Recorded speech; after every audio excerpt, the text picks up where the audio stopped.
समाजसेवी प्रवीरंकर श्राद्ध वार्षिकरे दुस्थ लोकंकु शीतवस्त्र बंटन। भद्रक जिला पंत ब्लॉक बीटीपुर स्थित 11 स्टार क्लब परिसर रे शुक्रवार भद्रक सहरर वरिष्ठ समाजसेवी प्रवीर महांतींकर श्राद्ध वार्षिकरे विविध कार्यक्रम अनुष्ठित होईछि। सकाळे आगरपड़ा गोपीनाथ जरानिवास अंतवासी को फल और सुखिला खाद्य बंटन करा जायतिला।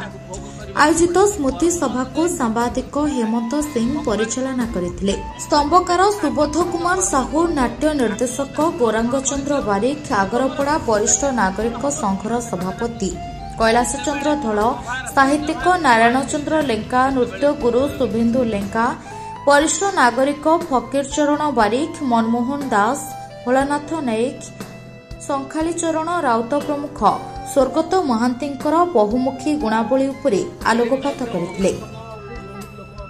एही अवसर में दुस्थ असहाय व्यक्ति को शीत वस्त्र, फल और सुखिला खाद्य बंटन करा जायतिला। प्रारंभ में संचार अनुष्ठान शौचालय और सभा मंच पई भित्ति प्रस्तर स्थापन करा जायतिला। एहाको वरिष्ठ उपदेष्टा इंजीनियर मधुसूदन साहू शुभ उद्घाटन करथिले। श्रीयुक्त प्रदीप कुमार महांतींकर 11तम वार्षिक ऋतुचारण सभा पालन कर उक्त सभा आमर एठार विशिष्ट समाजसेवी वरिष्ठ नागरिक आहरी अनेक व्यक्ति उपस्थित थे।